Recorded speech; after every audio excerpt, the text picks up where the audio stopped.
안녕하십니까, 레필입니다. 11월 22일 두산 에너빌리티 보도록 하겠습니다.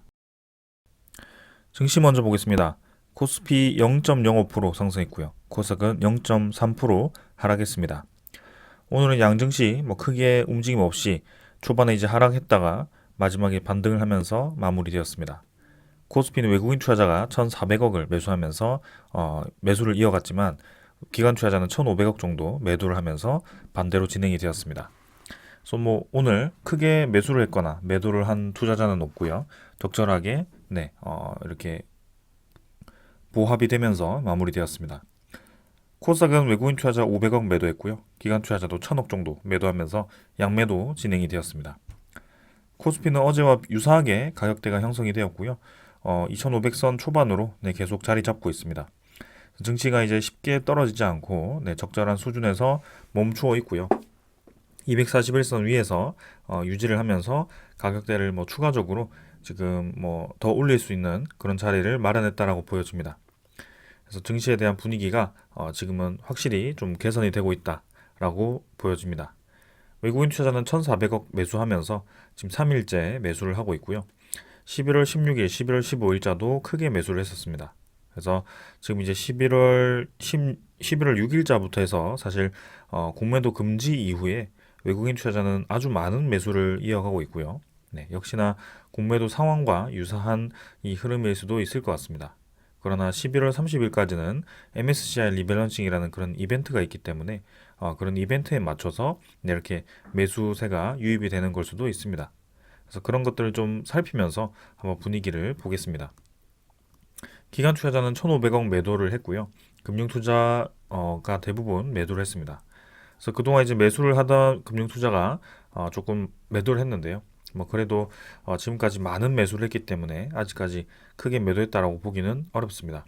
그러나 외국인 투자자가 최근에는 줄을 이루어서 계속 코스피를 매수를 해주고 있다.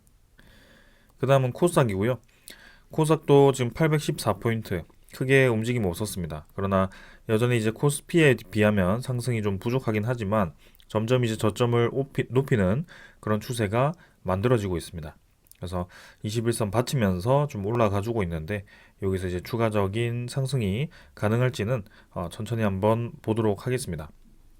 그래서 V자로 살짝 이제 고를 파긴 했지만 조금 더 반등이 필요할 것 같고요.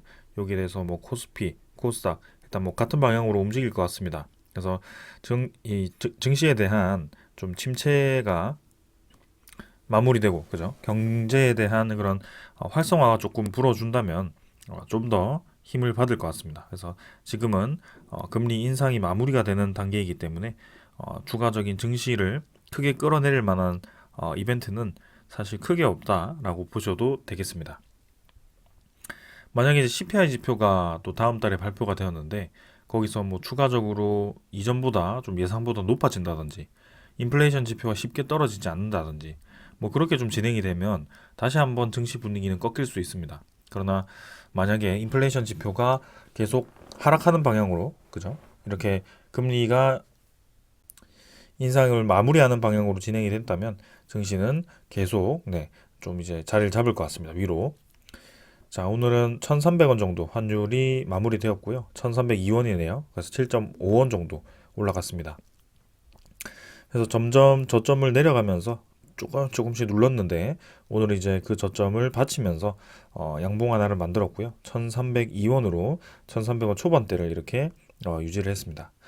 그래서 저점에서 이제 좀 더 올라서 고점으로 갈지는 봐야 되겠지만 일단 환율 자체도 최근에 이제 많이 급락한 것에 대비해서 좀 이제 반등을 했기 때문에 이대로 그대로 올라간다라고 보기도 어렵습니다. 환율이 올라갈 만한 상황이 지금은 아니기 때문에 천천히 이제 그런 분위기들을 좀 보면서 지켜보도록 하겠습니다. 그래서 전반적인 지표들은 다 나쁘지 않습니다. 그래서 해외 증시 어제 좀 내렸는데 상하이 증시도 오늘 좀 내렸고요. 니케이라든지 우리나라 증시는 좀 보합 마무리되었습니다. 그래서 여전히 대세 상승을 한다라든지 그런 움직임은 아니지만 적절하게 하락을 마무리하고 좀 움직이고 있다. 반등을 위한 준비를 하고 있다. 이렇게 보여집니다. 지수 선물은 미국 증시 조금 반등하고 있고요. 유럽 증시도 마찬가지입니다. 0.5% 정도 반등을 하고 있습니다. 그래서 뭐 양 증시 이렇게 올라가고 있고요.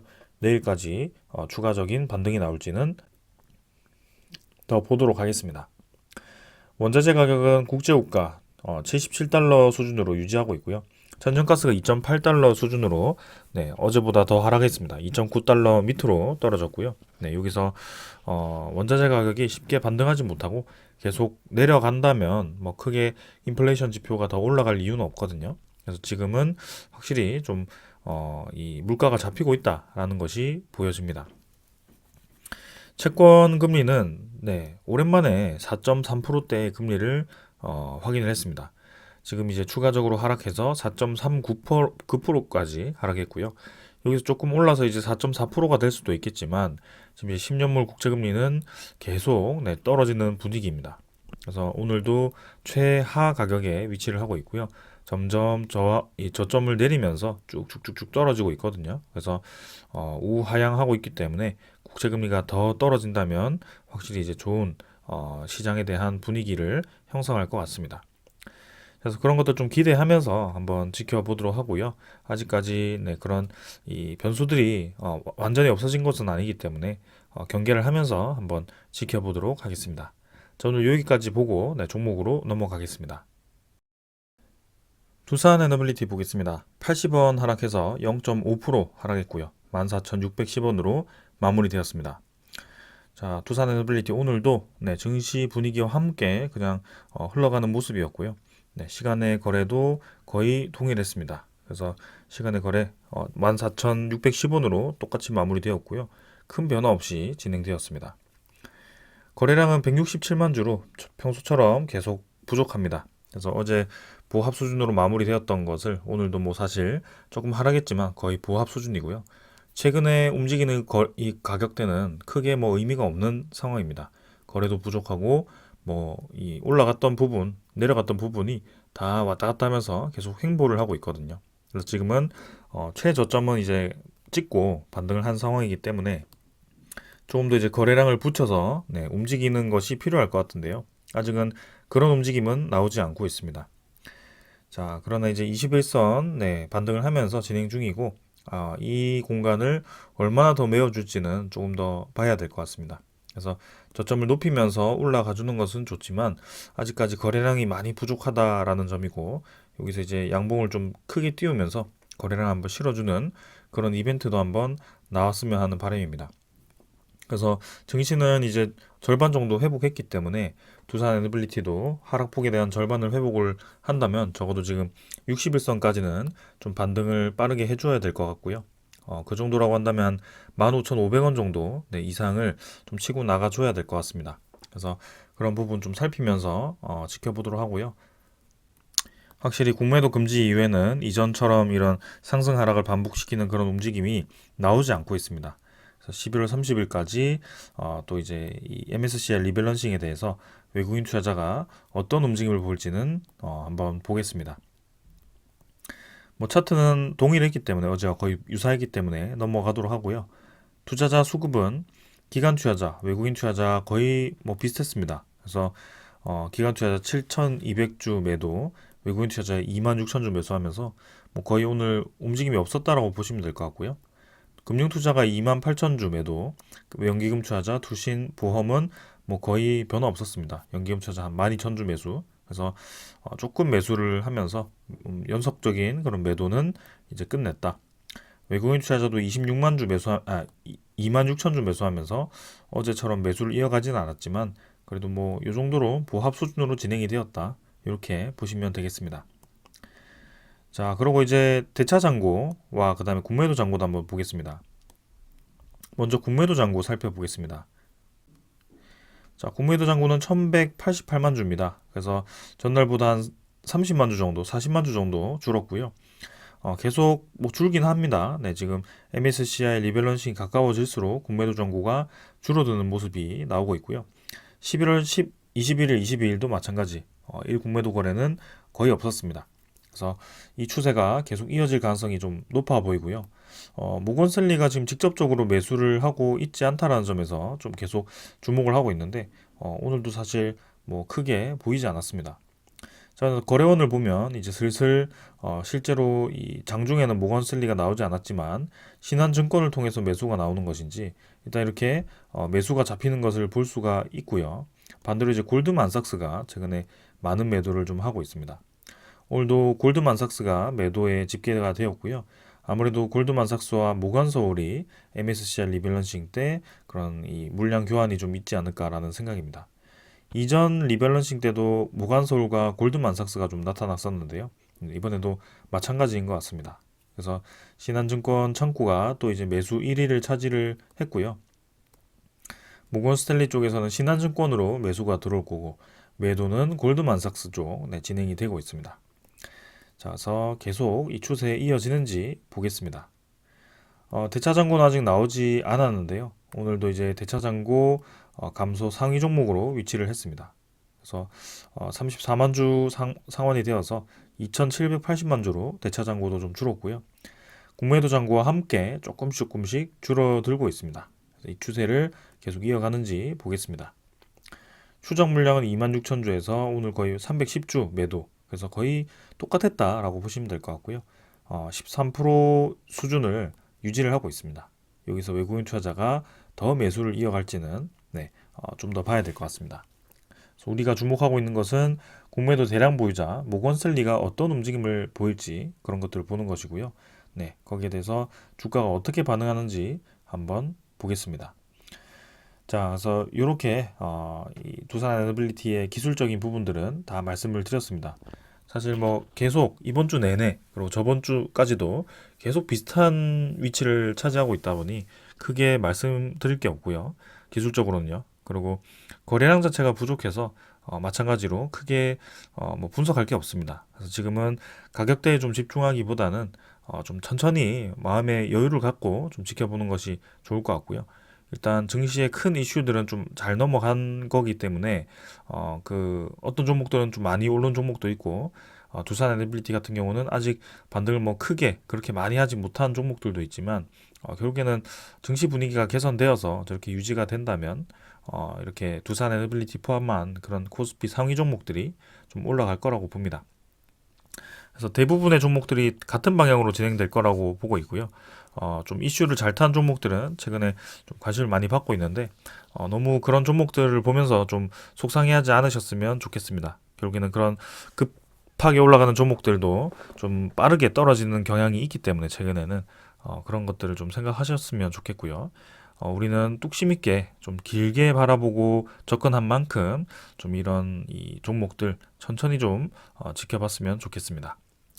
자, 오늘 소식들 가져왔고요. 사실 뭐 큰 소식들은 많이 없었습니다. 그래서 두산 에너빌리티의 연말에 좀 추가 수주 소식 그런 이벤트를 좀 기다리고 있는데 아직까지도 뭐 구체적인 소식은 없고요. 그다음에 뭐 분식 회계도 고의성이 없는 것으로 이제 확률이 높아졌는데 뭐 결정적인 사항도 없습니다. 그래서 그런 것들도 좀 기다리고 있고, 그다음에 뭐 웨스팅하우스와의 그런 우리나라 간의 신경전 그런 것들이 또 어떻게 될지도 좀 봐야 될 것 같고요. 겉면으로는 이제 SMR 관련해서 소형 모듈 원전 관련해서 미국, 한국이 좀 협력을 하고 있는데 아직까지 대형 원전에 대한 그 수출이 실마리가 풀리지 않았기 때문에 분명히 그것도 이제 결정을 좀 지어야 될 것 같습니다. 그리고 이제 우리나라의 신한울 3, 4호기에 대한 주설비 공사 등 이제 그런 큰 공사가 또 어떤 컨소시엄으로 갈지, 그 다음에 산업통상자원부에서 이제 11차 전력 기본 수급 계획에 대해서 발표를 할 텐데 그때 과연 이 원전 건설, 신규 원전 건설이라든지 그 나머지 에너지 비중이 얼마나 또 조정이 될지 그런 것들 좀 주목을 해봤으면 좋겠습니다. 자, 그래서 이제 연말까지 한 달 정도 남았고요. 사실 뭐 12월 26일, 25일 정도면 대충 이제 증시가 끝났다고 봐도 되거든요. 배당 기준일, 그 다음에 뭐 증시 폐장일 하면 12월 말은 거의 뭐 증시가 열리지 않습니다. 그래서 1월 초까지 연휴이기 때문에 또 그렇게 쭉 이어갈 것 같고요. 금방 또 2024년이 올 것 같습니다. 자, 그래서 2023년 유난히 좀 이제 이렇게 증시에 대한 흐름도 좋지 않았고 두산 에너빌리티도 지긋지긋하게 네, 이렇게 움직였죠. 결국에는 거의 원점으로 돌아온 느낌입니다. 그러나 의미가 있다면 의미가 있던 한 해였다. 그래서 남은 한 달 동안 좀 그런 이벤트들 좀 기다리면서 이벤트가 없다면 뭐 2024년으로 가는 거고요. 2024년 상반기에는 좀 예정된 이벤트들이 많기 때문에 그리고 금리 인하에 대한 가능성이 높기 때문에 지금보다는 훨씬 분위기가 좋을 가능성이 높습니다. 그래서 그런 것들 좀 기다려 보도록 하겠습니다. 자, 좀 힘을 내서 계속 이제 진행해 보겠습니다. 자, 먼저 전해드릴 소식은요. 유럽판 IRA 혜택을 받을 수 있다. 원전 기술도 친환경 에너지로 네, 포함이 될 수 있다라는 이 얘기가 나왔습니다. 유럽 의회에서 핵분열, 융합 등을 추가해서 자, 친환경 산업 기술에 이 원자력 에너지를 포함한다라는 법안을 냈고 거기에 대해서 유럽 의회가 통과를 시켰다라고 합니다. 내용을 보시면 유럽 의회는 프랑스 스트라스부르에서 본회의를 열고 핵분열, 융합과 탄소 포집 등을 탄소 중립산업법 적용 대상 기술로 추가한 협상안을 찬성 376표, 반대 139표, 기권이 116표로 가결이 되었다라고 합니다. 그래서 다음 달 초부터 유럽연합 강요이사회에 전달되어서 유럽의회 EU 집행위원회와 3자 협상을 거쳐서 최종 확정이 된다라고 합니다. 자, 그래서 이제 유럽 전체에서도 이렇게 핵분열에 대한 에너지를 친환경 에너지로 이렇게 계속 지정을 하는 만큼 우리나라도 그 유럽 쪽에 원전 수출을 위해서 많은 노력을 하고 있거든요. 첫 번째로 폴란드, 두 번째가 체코, 그다음에 세 번째가 이제 뭐 영국이라든지 그 외의 국가들이 될 것으로 좀 봅니다. 루마니아도 마찬가지고요. 네, 그래서 이렇게 전 세계적으로 이제는 이 친환경 에너지에 많은 이 탈탄소 에너지원을 포함을 시키고 있다라는 그런 추세가 좀 보여지는 것이고요. 어, 사실 2년 전, 3년 전만 하더라도 프랑스와 독일을 이 중심으로 해서 탈원전, 그다음에 친원전 국가들이 굉장히 치열하게 이 대립을 했었습니다. 근데 최근 들어와 가지고 이제 러시아 우크라이나 전쟁이 터지면서 에너지에 대한 위기감이 있었고 그다음에 신재생 에너지만으로 이제 앞으로 다가올 수 있는 그런 많은 전기 수요를 감당하기에는 좀 무리가 있다라고 국가들이 판단을 한 거고요. 특히 건설 자재 가격이 높아지고 인플레이션이 오래되는 시점에서 가격 경쟁력이 굉장히 중요합니다. 근데 친환경 에너지가 사실 신재생 에너지 같은 경우는 그리 값이 싸지 않거든요. 건설 비용도 그렇고 그것을 통해서 생산하는 전력 단가도 그렇고요. 그래서 안정적으로 꾸준히 이 에너지가 나오는 것이 아니라 기후에 따라 환경에 따라 또 효율이 달라지기 때문에 그런 변수들이 굉장히 많았던 겁니다. 그래서 그런 요인들로 인해서 이제 유럽도 이렇게 이 프랑스를 중심으로 해서 원자력 발전에 대해서 검토하는 국가들이 많아졌고요. 그 결과 이렇게 유럽판 IRA에 네, 친환경 에너지로 이 핵 에너지가 포함이 된다라고 합니다.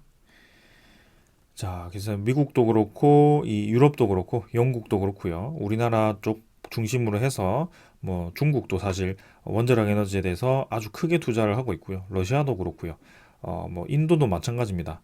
그래서 사실 뭐 전 세계에서 원자력 에너지를 배척하는 국가들은 몇 없거든요. 네, 지금 이제 손꼽을 정도로 원자력 에너지를 완전히 배제하고 신재생 에너지라든지 뭐 그런 다른 에너지로 올인하는 국가들은 거의 없다라고 보시면 될 것 같습니다. 네. 그래서 세계적인 추세가 그렇기 때문에 우리나라도 너무 이제 극렬하게 그렇게 대립하지 말고 좀 이 효율적인 대화를 나눴으면 하고요. 거기에 대해서 좀 이 예산도 잘 활용을 했으면 하는 바람입니다. 뭐 예산이 이제 잘려서 국가 예산이 잘려서 원자력 이 기업들이 완전히 이제 돈줄이 끊긴 건 아닐 겁니다. 도 차원에서도 지원을 해줄 거고 시 차원에서도 지원을 해줄 거고요. 그리고 수출을 하기 위해서 그런 수출입 은행이라든지 그런 금융권에서 또 1조 규모의 자금을 지원해 주기로 했었기 때문에 완전히 이제 돈줄이 막힌 것은 아닐 겁니다. 그러나 좀 겉보기에 저렇게 너무 대립을 하는 것은 좀 눈살이 찌푸려진다라고 좀 말씀을 드리고 싶습니다. 그렇다고 원자력 에너지를 살리고자 지금 투자하는 신재생 에너지를 완전히 죽인다는 것도 잘못된 거죠. 그래서 그 중간을 좀 찾아가야 될 것 같습니다. 그래서 빨리 원자력 에너지에 대한 그런 폐기물을 저장할 수 있는 방패장도 좀 통과를 시켜야 될 것 같고요. 그거를 계속 통과시키지 않고 막고 있다라고 하는데 결국에는 그걸 통과시키지 않으면 우리나라 에너지는 공백이 생길 수밖에 없습니다. 그래서 지금은 안전을 챙기는 것도 중요하지만 미연의 사고를 정말 이제 이 작은 확률의 사고라도 이렇게 뭐 확대시켜서 좀 챙기는 것도 맞긴 하겠지만 지금 입장에서는 사실 더 중요한 것은 이 에너지에 대한 공백이거든요. 그래서 그런 것들을 좀 빨리 잘 진행되었으면 하는 바람입니다. 자, 그래서 이렇게 일단은 유럽에서도 분위기가 저렇게 흘러가고 있더라라고 말씀드린 거고요. 영국도 지금 이제 우리나라와 이제 협력을 하기로 했죠. 그래서 영국은 우리나라 쪽에 해상 풍력을 지원해주고 우리나라는 네, 원자력 기업이 가서 이제 원자력 에너지를 지원해주고 서로 이제 약한 부분을 지원해주자라고 협의를 한 겁니다. 그래서 영국 에너지 기업 두 곳이 부산, 울산 등 해상 풍력에 1.5조를 투자하기로 확정을 했다라고 합니다. 그래서 글로벌 에너지 기업이 이제 이렇게 투자 확정을 하면서 관련해서 이제 2.9 기가와트 규모의 발전단지 8개를 개발을 한다라고 하고요. 우리나라 기업 끼고 아마 이렇게 인베스트 그룹이 이렇게 투자를 하는 것 같고 아무래도 해상 풍력을 건설하는 데 들어가는 비용이 크고 또 우리나라 자금이 그만큼 많이 들어가기 때문에 이렇게 투자 유치를 하는 것은 나쁘지 않다라고 봅니다. 그래서 현재 정부가 원자력 에너지도 중시하지만 이렇게 이제 해상 풍력 쪽에도 굉장히 큰 관심을 두고 있고 지금 많은 프로젝트들이 동시다발적으로 수행될 시기가 이제 다가오고 있다. 그래서 아직까지도 해상 풍력에 대한 국산 터빈은 두산 에너빌리티가 유일무이하기 때문에 두산 에너빌리티에 걸고 있는 기대가 굉장히 크다. 이게 핵심 포인트입니다. 그래서 두산 에너빌리티가 8메가와트에서 이제 뭐 10메가와트도 개발하고 있고 그 이상 개발을 할 텐데 사실 그 다음 모델이 나오기 위해서는 시간이 더 필요하겠죠. 적어도 한 4년 이상은 필요할 것 같습니다. 그래서 우리가 이 실적을 가시화시키기 위해서 주목하고 있는 모델은 아마 8메가와트급 모델이 될 것 같고요. 첫 프로젝트가 아마 제주 해상풍력이 될 것 같습니다. 100메가와트 수준이고요. 그다음에 두 번째가 전라남도 쪽에 영광 프로젝트가 2기 정도가 있을 겁니다.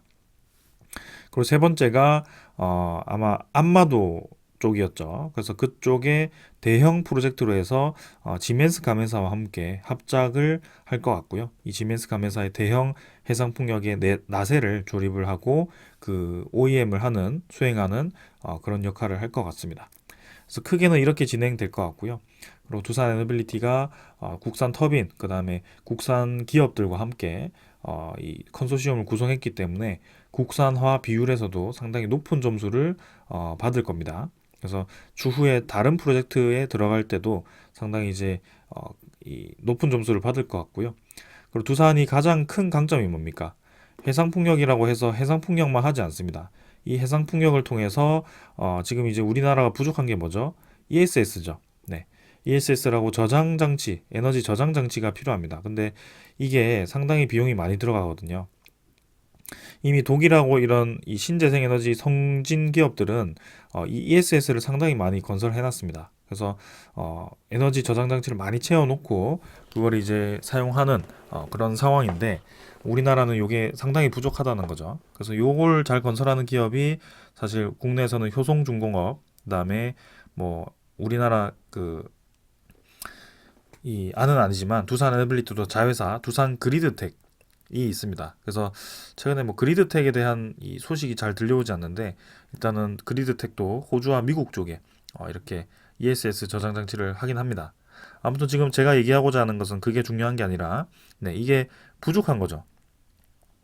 그럼 이제 분명히 이 해상 풍력을 많이 깔아도 그 남는 전기가 있는데 요건 이제 이전에도 말씀을 드렸습니다. 남는 전기로 이제 그냥 평소에는 버리죠. 원래는 버리죠. 그래서 출력 조절을 해서 계속 뭐 다른 에너지원과 충돌이 생기고 좀 그렇게 좋지 않은 상황이 생기는데 그거를 이제는 물 분해, 그죠? 수전해 분해라고 해서 이 전기를 활용해서 물을 분해할 수 있습니다. 그래서 이걸로 수소를 만들겠다. 이게 핵심 포인트입니다. 근데 그냥 수소가 아니라 그린 수소를 만들게 됩니다. 수소에서는 그린 수소가 있고 블루 수소가 있고 네, 이렇게 종류가 많죠. 뭐 그레이 수소, 핑크 수소. 핑크 수소는 원자력 이 열을 이용해서 열분해라는 수소고요. 그것도 농도가 굉장히 높습니다. 거의 100%라고 보시면 될 것 같고요. 그 중에 이제 그린 수소가 신재생에너지 이렇게 수전해를 통해서 만든 그런 수소가 되겠습니다. 자, 그래서 요거를 또 연계해서 수소를 모으고 그 수소를 활용해서 수소 터빈을 통해서 발전도 할 수 있고 이게 다 연결이 되어 있습니다. 그러니까 에너지 이 시장에 두산 에너빌리티가 딱 하나만 넣겠다라고 지금 타겟을 한 게 아니라 우리 그냥 다 들어갈게. 이 그림이거든요, 지금. 좀 야심차게 야망이 큰 네, 그런 상황인 것 같습니다. 그래서 요게 이제 좀 가시화될 때까지 좀 시간이 많이 필요했고요. 지금까지 좀 많은 시간이 흘러왔는데 이제는 이 수소 생산까지 실증에 성공을 했죠. 그래서 제주도에 이제 깔아가지고 수소를 생산하는 그린 수소를 생산하는 것을 상업 운전에 들어갔고요. 그 다음에 이제 LNG 가스터빈도 이 국산화를 성공했습니다. 가스터빈. 그러면서 그 LNG 가스터빈 모델이 수소 터빈까지도 커버가 되는 거죠. 그래서 혼용이 가능한 그런 가스터빈을 이미 개발을 해놨다라고 보시면 됩니다. 그래서 여기에다 LNG 넣으면 LNG가 가스터빈이 되는 거고 여기다가 수소를 섞어서 넣으면 수소 가스터빈이 되는 겁니다. 그게 내년 2024년에 목표로 수소 혼소를 준비하고 있고요. 그런 것들이 지금 이제 두산 에너빌리티로 다 집중이 되고 있다. 이런 기술들이 사실 아직까지 많은 이 투자자들에게 이슈화되지 않은 것 같습니다. 그래서 우리는 이렇게 빤싹하게 알고 있는데 두산 에너빌리티를 이제 겉면으로 봤을 때는 사실 이렇게까지 에너지 이 기업의 에너지 시장에 깊이 침투해 있을 거라고 아마 잘 모를 것 같습니다. 그래서 우리는 좀 계속 기다리고 있는데요. 그런 이슈가 아직까지 좀 터지지 않아서 아쉽긴 합니다. 자, 그래서 우리가 뭐 원자력 하긴 하지만 두산 에너빌리티는 많은 에너지원을 다 들고 있습니다. 그래서 기존에 잘하고 있는 원자력, SMR 이런 것들도 있고요. 그 다음에 해상풍력도 있고요. 해상풍력이 상당히 많이 기대됩니다. 근데 이제 사실은 네, 두산 지오 솔루션으로 좀 빠졌죠. 그래서 자회사이긴 하지만 지금은 자회사라고 해서 따로 상장된 것이 아니고 그냥 바로 직속으로 돼 있기 때문에 그냥 두산 에너빌리티라고 봐도 될 것 같습니다. 그 다음은 뭐 당연히 수소 쪽이고요. 수소 터빈, 그 다음에 LNG 터빈 하는 그런 가스 터빈, 네, 가스 터빈이라고 보시면 될 것 같고 네 번째가 뭐 그런 수소 생산, 그린 수소 생산, 핑크 수소 생산, 뭐 그런 블루 수소, 블루 액화 수소 생산 이런 것이 있을 것 같습니다. 그럼 뭐 나머지 뭐 해수 담수화 플랜트, 수력 발전, 그다음에 뭐 이 주단조 소재 공장 사우디 쪽에 크게 지었고요. 그래서 원래 잘하던 것들이 많기 때문에 그리고 건설 사업까지 하고요. 그래서 아주 다양합니다. 그래서 이렇게 이 문어발식으로 좀 많이 퍼져 있다 보니까 한쪽 분야가 이슈화 되기에는 좀 이제 쉽지 않은 상황인데요. 그 이슈를 딱 끌기 좋은 이 소스가 이 원전이거든요. 덩치도 굉장히 크고 두산 에너빌리티가 거의 단독으로 납품도 하고 해서 계속 주목을 하고 있는 것인데 일단은 그 이외에도 다른 것들도 참 잘한다. 이렇게 말씀을 드리겠습니다. 자, 그래서 뭐 이렇게 좀 두산 에너빌리티에 대한 이 사업에 대해서 좀 우리가 이런 관점으로 좀 봐야 된다라고 좀 말씀을 드린 거고요. 네. 일단 계속해서 네, 원자력에 대한 추가 소식 좀 전해드리겠습니다. 자, 스웨덴이 계속 발빠르게 움직입니다. 네, 기술 용역사인 이 이름이 어렵네요. 스투빅이라고 하나요? 그래서 핀란드 폴텀사와 이제 자사의 그런 이 부지 신규 원전 가능성 연구를 위한 MOU 체결을 했다라고 하고요. 이제 본격적으로 신규 원전 부지까지 확인을 하겠다. 뭐 이렇게 보여집니다. 그래서 스웨덴이 지금 빠르게 이 원자력을 늘리기 위해서 이제는 입법까지 한 상황이기 때문에 상당히 또 기대가 됩니다. 필리핀도 마찬가지입니다. 네, 이제는 동남아시아도 지금 움직입니다. 미국과 이제 1, 2, 3 협정을 체결을 했고요. 이렇게 1, 2, 3 협정을 체결하게 되면 미국의 그 원자력 기술을 받을 수 있고 활용할 수 있고, 네, 그렇게 이 설비를 이제 진행할 수 있습니다. 공사를. 그래서 바탄 원전이라든지 SMR 관련해서 네, 신규 원전도 있을 것 같고요. 그런 이제 추진이 필리핀도 본격적으로 진행될 것 같습니다. 자, 그래서 계속 전 세계적으로 이런 추세는 가속화될 것으로 보여지고요. 에너지가 많이 필요한 만큼 에너지를 많이 만들어야 됩니다. 그래서 궁극적인 에너지는 뭐핵 융합이겠지만 그 기술이 상용화되기까지는 상당히 먼 상황이고요. 그리고 초전도체도 마찬가지입니다. 초전도체를 활용하게 되면 이 전기 저항이 0이 되기 때문에 우리가 손실을 발생시키는 그 전기를 다 없앨 수 있죠. 그래서 효율이 굉장히 높아져서 그것도 마찬가지로 이 세상을 바꿀 수 있습니다. 그러나 그것도 굉장히 먼 얘기입니다. 그래서 지금은 당장 우리 눈앞에 있는 것은 탈탄소를 해야 되고, 그리고 에너지를 효율적으로 많이 생산해야 된다는 것이 우리의 두 가지 과제입니다. 그렇기 때문에 지금 잘 하고 있는 에너지원을 늘릴 가능성이 상당히 높다라는 것이고, 거기에는 어떤 한 에너지원도 지금은 소외될 수가 없는 상황이다. 네. 그래서 앞으로 이 전기 에너지에 대해서는 우리가 계속 주목을 해야 되고, 그 관련 기업들이 성장을 하는 시기가 올 것 같다. 이렇게 정리를 하면서 마무리하겠습니다. 자, 오늘 여기까지 하고 마무리하고요. 이번 주 좀 이제 움직임이 있었으면 하는데, 이번 주도 사실 뭐 크게 움직임 없이 마무리될 수도 있을 것 같습니다. 그래서 다음 주 MSCI까지는 좀 천천히 한번 접근해 보겠습니다. 오늘 여기까지 하겠습니다. 감사합니다.